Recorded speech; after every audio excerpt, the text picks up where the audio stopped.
Initiated in 1986, Exim Bank of India's flagship event, Commencement Day annual lecture series marked to commemorate the beginning of the bank's operations in 1982, does more than present a looking glass to view contemporary developments in the Indian and global economy. Each year, an eminent speaker, an opinion maker, is invited by the bank to inform, promote, and provide an insight on the impact of globalization among the sharpest minds of the world. The first CDAL, held in 1986, dealt on the issue of international trade and services implications for developing countries.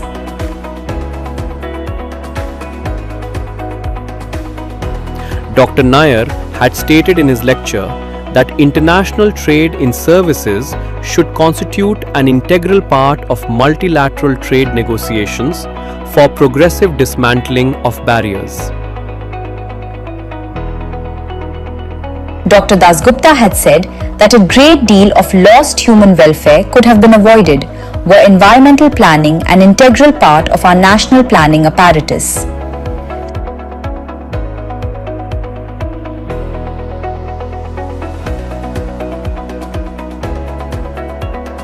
Shri Abid Hussain emphasized that export growth in the coming years will depend on the pace of technological development.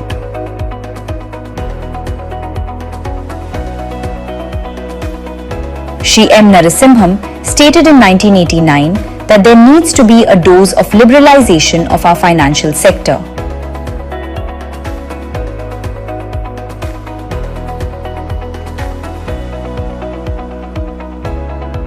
Mr. Dell made a strong case for reshaping the World Bank to attain better results by a mix of policy actions.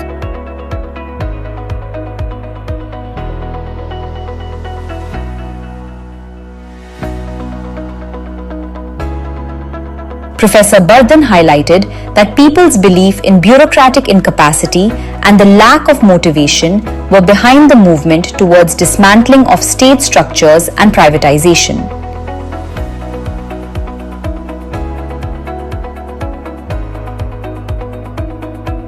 In 1992, Dr. Ahluwalia indicated that domestic deregulation and hesitant trade liberalization lead to better productivity in the industrial sector.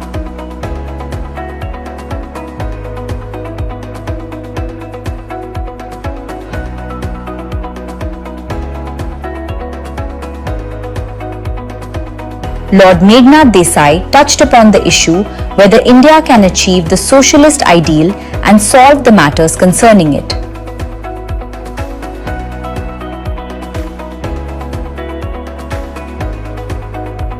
Dr. Vijay Joshi highlighted that a durable revival of private investment depends on several conditions that govern the reform process.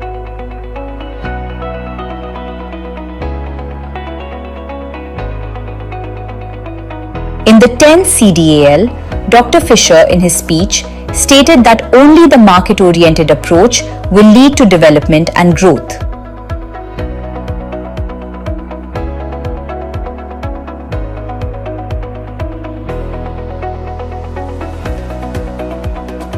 Mr. Gupta emphasized that increasing productivity is the cornerstone of economic development.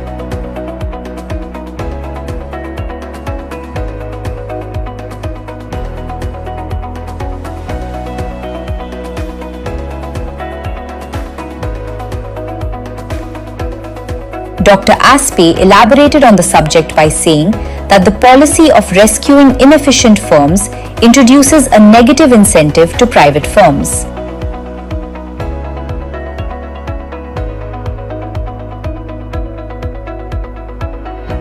Mr. Dallara stated that technology, communication, free trade, and capital mobility brings substantial benefits.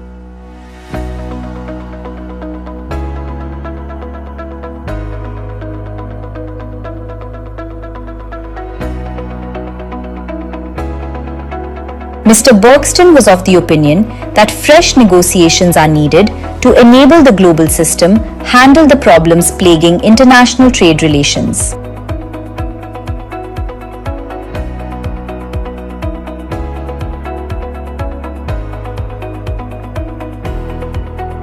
Dr. Esuke spoke in the context of partial capital controls, which he said, if recognized, could mobilize the flow of goods, services, and direct investments.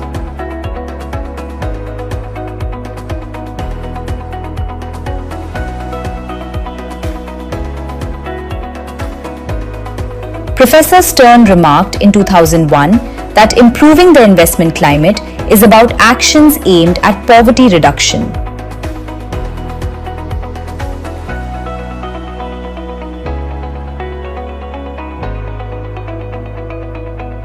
In his speech delivered in 2002, Dr. Anderson spoke on issues pertaining to food availability, hunger, and initiatives like the White Revolution.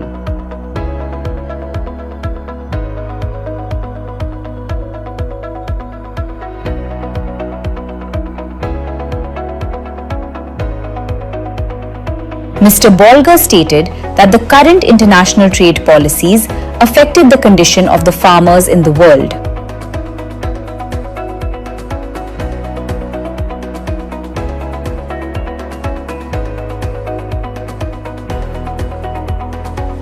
Dr. Aninath was of the view that many countries realize that tertiary industries are at the center stage of opportunities.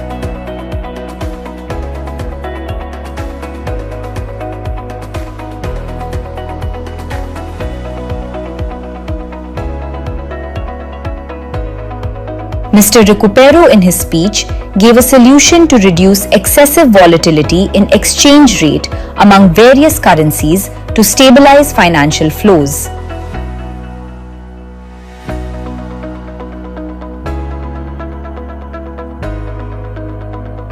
Sir Suma Chakrabarti emphasized that India has made great strides in terms of deregulation since the end of License Raj.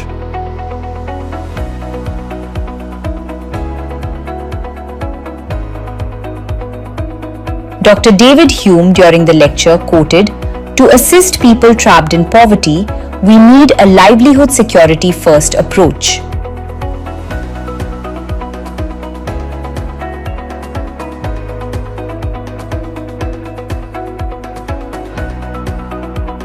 Mr. Dervish emphasized that in terms of purchasing power parity, the emerging South has become the contributor to the world growth.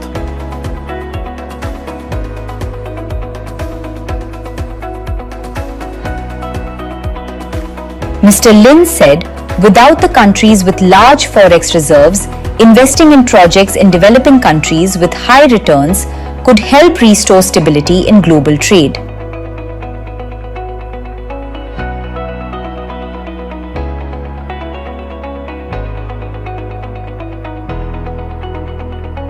Mr. Panich Pagdi in 2010 said that in a globalized world, shocks emanating from the financial sector of one country can be transmitted rapidly to the interconnected systems.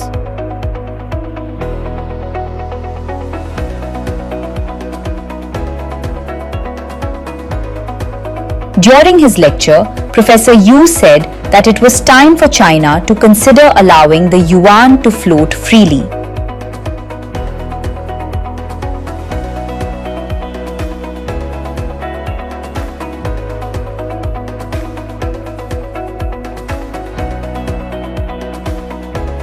Professor Jagdish Bhagwati stated that preferential trade agreement was the only real alternative available.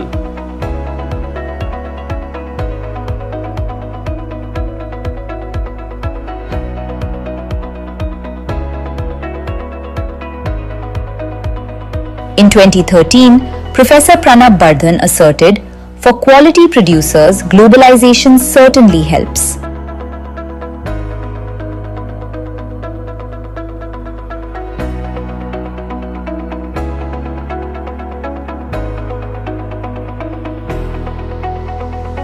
Professor Mahbubani advised that for India to take full advantage of the Great Convergence, it needs to leverage certain assets it possesses.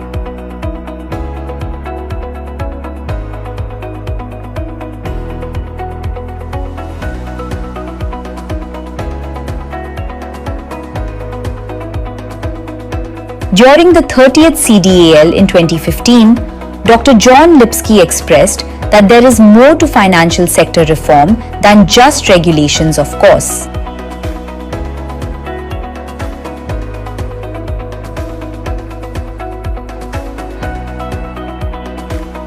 According to Dr. Kaberuka, policy consistency and policy predictability has a huge premium.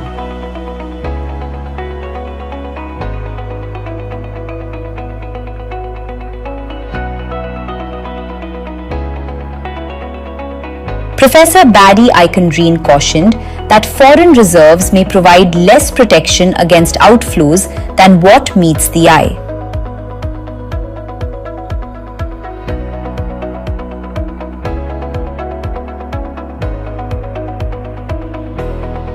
Professor Gita Gopinath spoke about how the large amount of trade invoicing in dollars generates a higher demand for the dollar, thereby encouraging its further borrowing.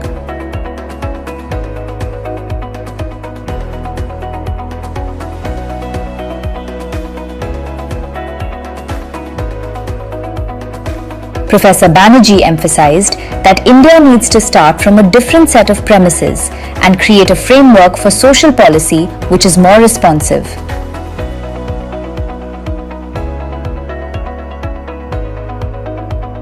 Professor Hélène explained how the dominance of the dollar in international trade, international banking, and asset markets matters for international transmission of shocks and macroeconomic policies. In 2021, Professor Arvind Panagariya emphasized that a more liberal trade regime holds the promise of lifting India's current growth rate into the double-digit range. As a knowledge-driven institution serving to build brand India globally, Exim Bank of India's Commencement Day annual lecture has greatly contributed to relevant public discourses in the domain of international trade for nearly 4 decades.